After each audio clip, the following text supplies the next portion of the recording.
Hi, and welcome to the Grace Cycle Show.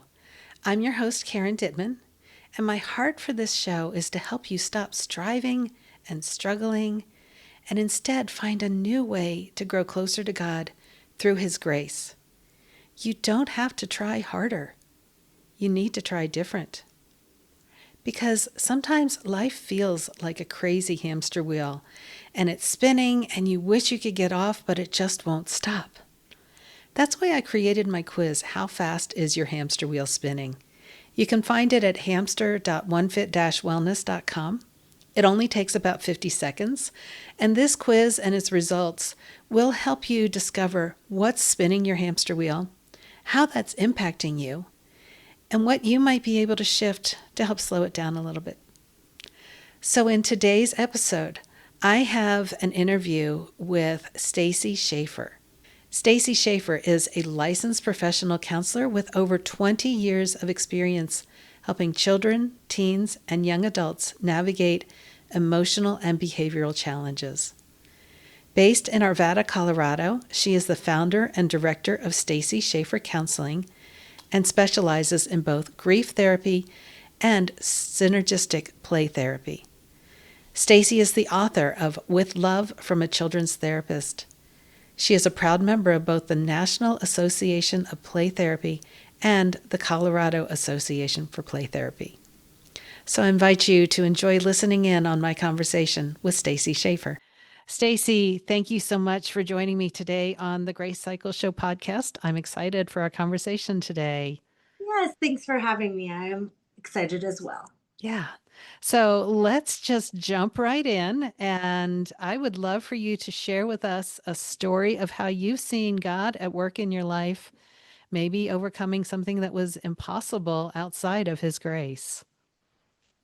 I grew up in an agnostic home and nothing was talked about faith wise. And then my mom got really sick and she ultimately died of breast cancer, but she first got sick when I was in high school. I think she was sick a lot before that, but I first knew when I was in high school. And so I kind of went on a search for like what's the meaning of it all? Like because I'm an only child. And I'm like, so was the purpose of her life just to have it didn't make sense to me. So I went on a journey and I found faith through Young Life when I was 17. And so I became Christian when I was 17. And my mom ended up dying when I ended up becoming a Young Life leader. And I was at camp when my Young Life camp when my mom died. And she died on Sin Talk night. And so there were a lot of conversations that way. But I think like everything good in my life, because I have like quite the backstory prior to that. I think everything good in my life did kind of originate from taking that path forward in faith. And so I ended up I have a master's in professional counseling and I have a master's in Christian counseling. And so the idea was that like you could serve anyone, that you would be like marketable anywhere. And Mm. so I got a master's in Christian counseling from Phoenix Seminary. And yeah, and like, they're like, how you look back and everything just threads together, like, oh, because of that. And so, anyway, it's because I wanted to be a part of the community that I'm a part of now that I ended up moving to Colorado. And I have my private practice in Colorado and recently wrote a book. So that's kind of the long version of the short outline that you asked for. Yeah. Okay. So let's go back to, you found out when you were in high school that your mom had breast cancer. What might have sparked that search within you that led you to Young Life and to faith in Jesus? Yeah, I was like, why? Why is this happening? I read a book like why do like bad things happen to good people? I think I felt really alone because like my mom is my was my last remaining family. So there's nobody that's related to me like today. And so I think that I was looking like for someone to be paying attention, and when I, was invited by a friend to Young Life, and then, they obviously like befriend you and bring you in, it made me feel like that my story wasn't just like I'm a random peon. Because in the agnostic faith, it's like, yeah, we think there's someone, we don't really know who or like if they're paying attention, but like there's someone, and you're like, well, that's not super comforting. Then like there's someone that maybe possibly could be randomly in charge. Not helpful. And Oh, yeah, and so I think that like it was really comforting to me to be like, oh, like, that I matter, that my mom's life matters. And see, it was a pretty long journey with breast cancer. She had 17 surgeries. They did a mastectomy on the wrong breast. oh And my. it was just it's the cancer spread to her spine. And so there was just so much that I was like, this is too big. This is too big for me.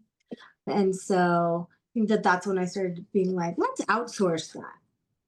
Mm, And learning that in fact I've never been alone, even though it yeah, felt like that. right. Mm.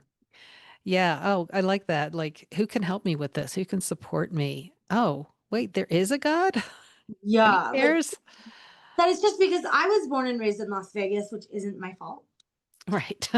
And so I still to this day don't enjoy anything that's like gambling. Like even it's like fun Christmas bingo, not a fan. Like it just stresses me out. And I think that's from when I was little. A lot of like your little friends had to move away because a parent developed a gambling addiction. And so we all knew they got the sickness. It felt to me like a little prior to finding faith, like a Russian roulette game, Mm, that I'm just like, uh-oh, like, is it going to strike me? And but I'm like, that they're no matter who you are, there's gonna be challenges because hashtag human. right. And so that I was like, well, like there's someone to help me in my particular struggles, that I'm not like forgotten. Hmm. Mhm. So, how have you felt and experienced God's support and his love since coming to faith? You mentioned that everything good that you have in your life is because you chose to follow God. What else have you seen? Well, I had quite the backstory prior Hmm. my mom's illness, like a backstory of a lot of abuse. My therapist says the best way to phrase it is I was abused in every way possible, including trafficking. But I find that the details of that part of my story aren't helpful to people, but the focus instead to be put on healing. Right. And so I really prior to that, I just relied so much on myself and was really like shut down internally and had a forward facing face. So when I started to talk about like my story and integrate, I really feel like that I have been given like the best people around me. I've been given the very best people.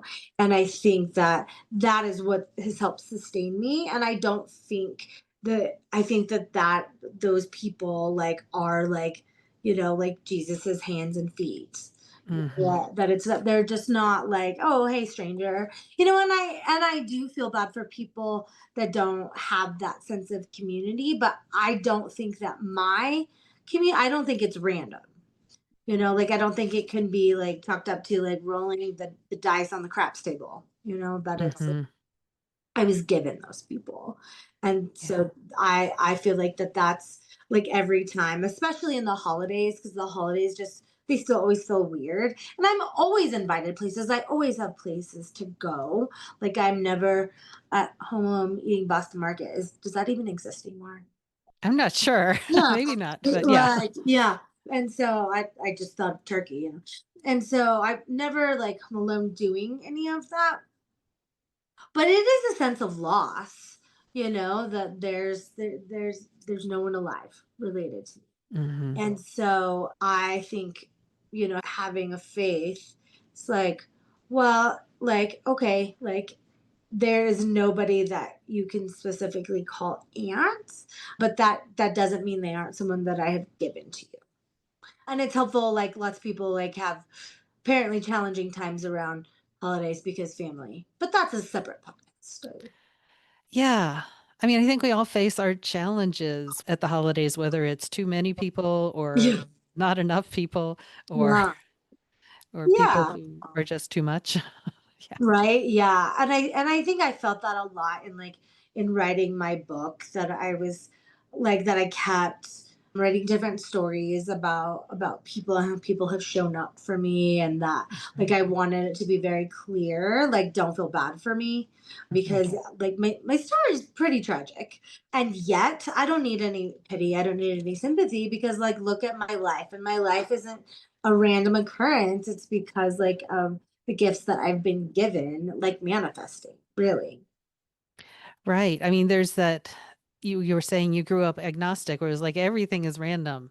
Yeah. And now it's like, no, none of it is random. God is bringing the people into my life that I need.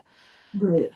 Yeah. Yeah, yeah, that's not random at all. And I see, so many kids like in my practice that I mean, because it's a common experience to feel all alone. And Hmm. and kids who are like, closed off to like there isn't a God, there can't be a God, these horrible things happened.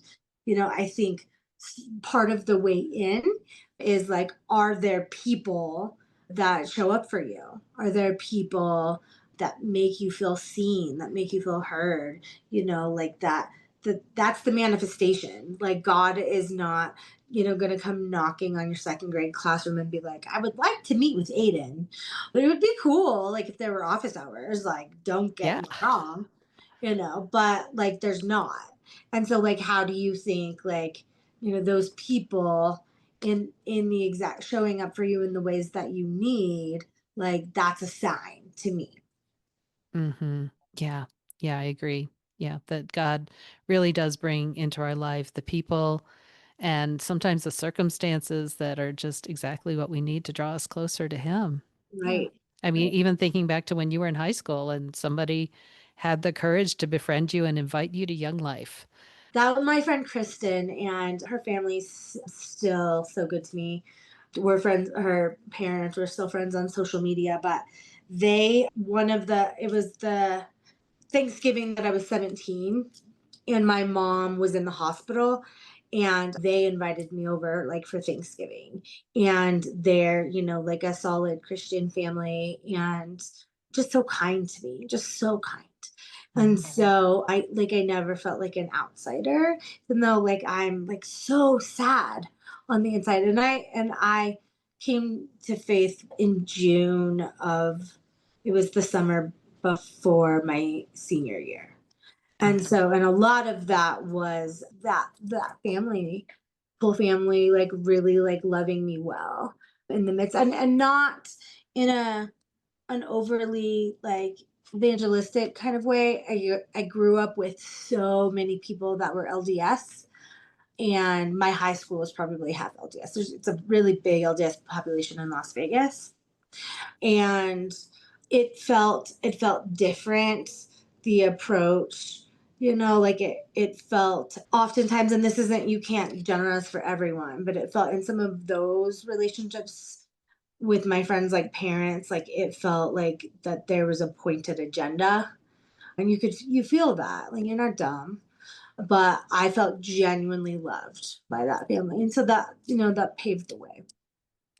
That is really helpful to be aware that, when there are people in our lives who don't know God and we want them to lay aside the agenda and simply love and let God work through our love for them.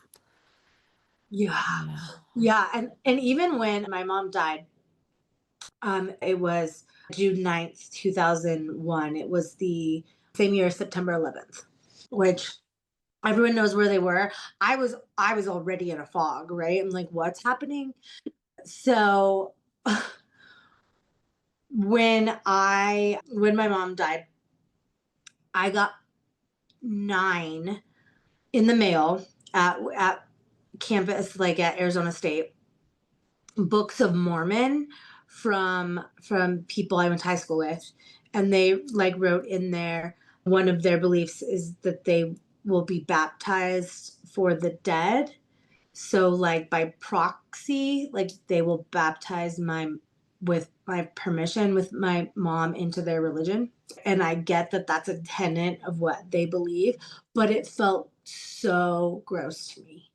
Like I'm like hurting. My mom died. Like I am newly 22 years old, and it still feels like an agenda like these years later, that like, and but like I know that from them it is the best intentions, the very best intentions. Like I want your mom to be like part of the thing we believe is the only heaven, and like advance in heaven and levels and stuff.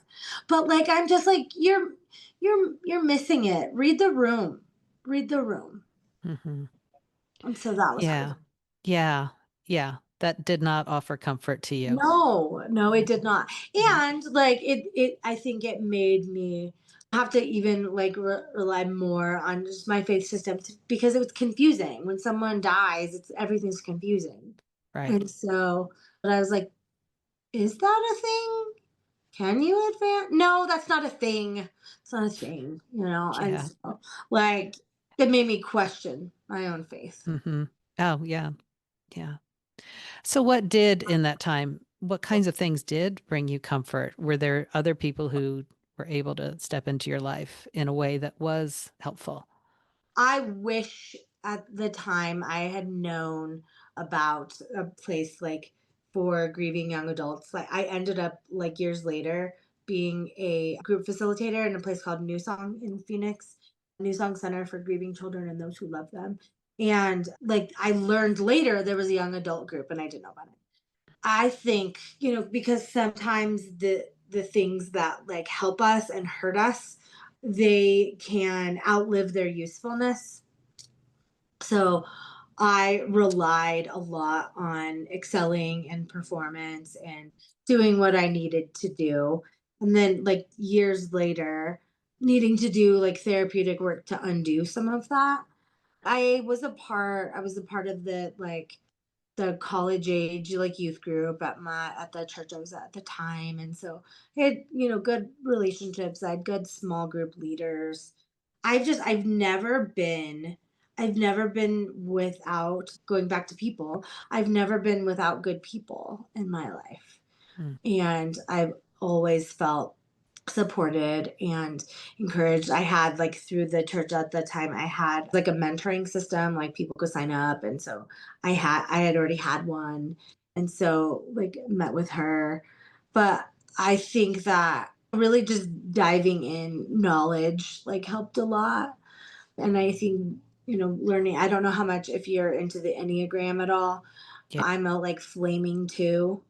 And are you too? Yes, yes, I totally Yes! get it. Helper for the win. Yeah. I was like, how can I best help other people? Because, if you haven't done your work and you're not like healthy in that way, it's so much easier, right? To be like, let me learn all these things for you.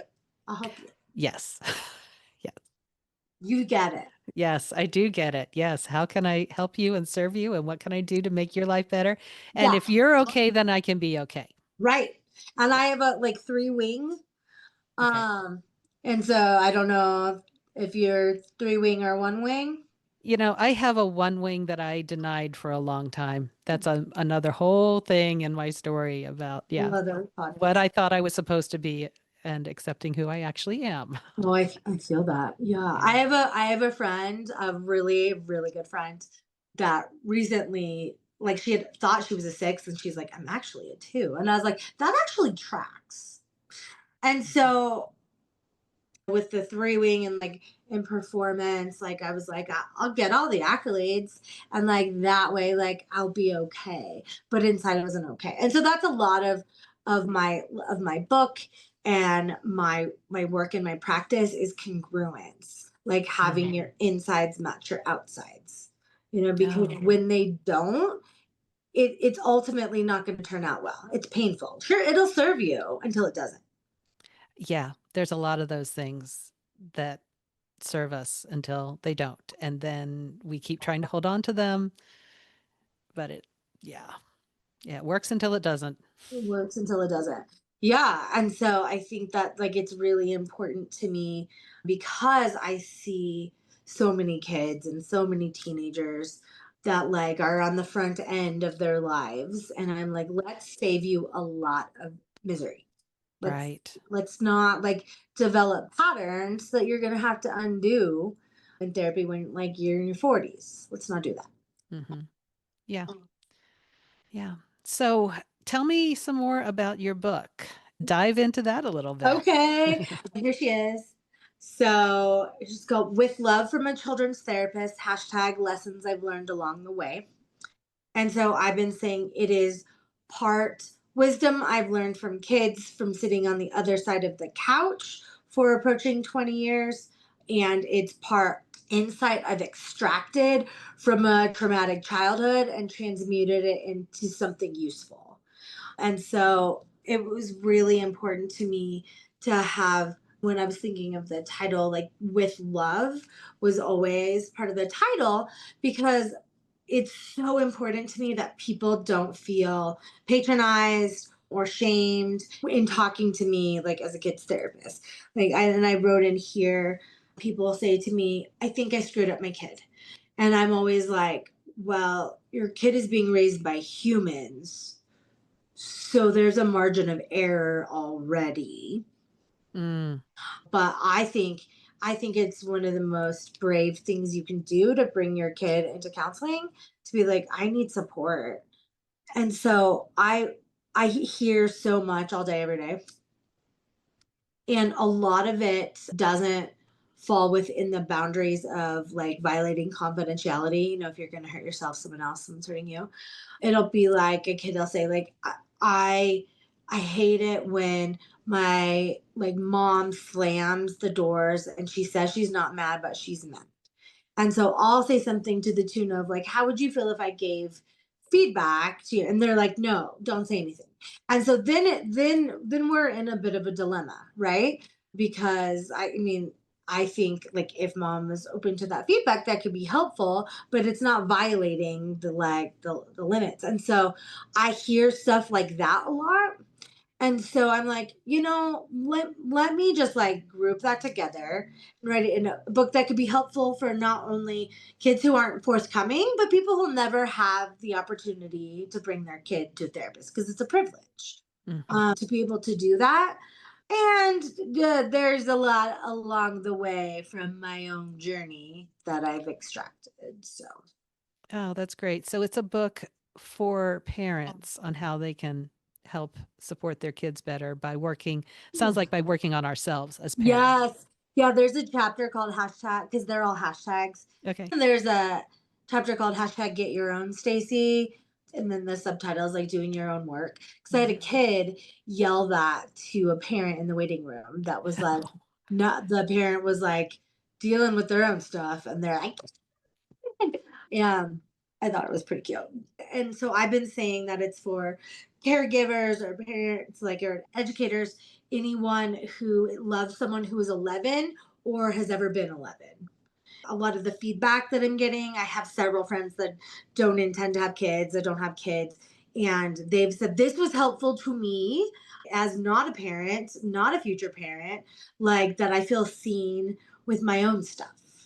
And so that is to me, that is the number one compliment, that I feel seen, because that was the intention. Like kids who maybe are not understood and people who were never understood in their childhood actually feel seen. Like there to me there's not a greater accolade than that. Yeah, that's beautiful. Yeah, for people to know that they can be seen. I think a lot of us, and talking about the Enneagram and being twos, I think part of it for me was I got this way because I was trying to be seen. I was trying to Yes. find love and I was trying to find affirmation and validation. So, hey, when I'm doing the good things and when I'm doing nice things for other people, then I get affirmation and validation. So I want to keep doing Totally. that. Yeah. Yeah. Yeah, and be like, I'm useful. You Mm, need me. Like yeah. you can't get rid of me. I'm an important part of this machine. For Yeah, and so that part is still in me, and I have sure. had to go back to that young 6, 7, 8-year-old me and say, "You're loved," and have Jesus come in and touch her heart and show her you're okay and you're loved. And then that has brought me as an adult in my 50s so much healing. Sure. Yeah. Sure. Like, yeah. And I think that, yeah, because the Enneagram like shows a lot of shadow side, Yeah. and like, like I read about, I'm like, and then I went to grad school because let's help other people instead. And it's so much easier, like people are like, it must be so hard to listen to like dark stories all day. And I'm like, it's not harder than doing my own work with my own therapist, because when I'm fully present and locked in, like with a kid, teen, young adult, like I got you. Like that doesn't feel like that feels natural. But then when I'm like called to the table about looking at my own patterns and like that's exhausting. I don't want to do that. Can we talk about you? Yeah. It's Yes. no. Yeah. No, really, how's your day I going? got called a lot in college. So they were like, so we have spent this entire dinner and I've been talking. You haven't answered the question. And I was like, oh, the waiter's here. Weird. Yeah. Yeah. But God is still there and we can, yeah, it's not easy doing our own work, but by his Oh. grace we can get into that. Yeah. Well, yeah, and I just talk about like how much that it benefits our kids when Mhm. we do our own work. Because I always say in intake, like, what do you think that would have been like to have a therapist when you were 10? And they're like, yeah, that would have been a lot better. So I always like them to frame therapy as like a gift as opposed to there's something wrong with you. You know, Yeah. and like what is really beautiful is that this generation ish of kids, this a lot of the stigma is getting lifted, and I love that, because I go over with them. If I see you in public, I can't say hi to you first, but you can say hi to me or ignore me. And they're always like, why? And I'm like, well, because I'm like, you might be with a friend and they might be like, who is that? And why does she wear so much purple? And those are questions you can't answer. And so we're not going to put you in that position. And kids will be like, why wouldn't I just say this is my therapist? And I'm like, well, you can, but there's nothing wrong with it. And like, and so I think it's saving lives, frankly, that this generation is just like, it's kind of a badge of honor to have a therapist, honestly. Yeah. Yeah, Right. it's very, very normal in this generation now to have a therapist. It's like only good things. And it has like that merch that says like I have Jesus and a therapist too, like there's lots of Yeah. merch that says that because like you're not negating like the idea of like of God by saying therapist. Like it feels supplemental. Therapist Right. isn't God. Right. But there's the supplemental support. Yes. So where can we find your book? I assume it's on Amazon, or is there a better way you'd prefer people to purchase it? Or Yes, I have my publishing company made me a website that's authorstacyschaffer.com, but it is on Amazon and Barnes and Noble. I also did my own audiobook. So that's fun because I have a dear friend who, when I was in the writing process, like confided in me that she was like, I don't know if you know this, but I'm dyslexic and I only do audiobooks. And I was like, oh, I hadn't even thought of that. So I flew to Nashville. That's how you fly. I flew to Nashville and did my own audiobook. So that is like if you go to Amazon, like they have the 4 different ways that you could get the book. But it is all there. But if you love it, like in review. If you don't love it, then reviews aren't a thing. Hopefully you love it. And so yes. Yes. So, well, Stacy, so is there anything that you would want people to just take away if there's like one major point that you would want people to leave this interview hearing? What would that be? I think based on our conversation, I would say that it is a gift you would give your kids to do your own work. And that that there's enough like strength that you can gather to be able to do that. But it's only a gift. It's like the more that you heal, the more you can help people around you. And that's a lot of why I do my own work, because you can only take people as far as you're willing to go. And so I feel like every time I put my like myself in the therapeutic chair on, the other end, I'm just helping the kids that I see. So I think if you're hearing this and you're just like hesitant to do, and whatever that looks like, going to a therapist, like researching more the Enneagram, like whatever like you need to do to just advance mental health wise, emotional growth, you're helping the people around you too. Yeah. Thank you. Yeah. And sometimes it's as simple as finding a trusted friend that you can be open with. Yes, Doesn't have to be somebody you're paying, but somebody correct. that you can Yeah. share. Yeah. Yeah, to be real, to be real and authentic. The more congruent we are, the better we help the people around us, and especially the young people who are looking up at us, watching everything we're doing. Yeah. And they are. Yeah. Yeah. So, well, thank you so much for your time today, Stacy. I've Yes, thank enjoyed you our for having me. conversation. Yeah. Yes, me too. Thank you for having me. I hope you were encouraged as I was by my conversation with Stacy Schaffer, seeing how God healed her from trauma. And I'm really impacted, especially as we're moving into the holiday season.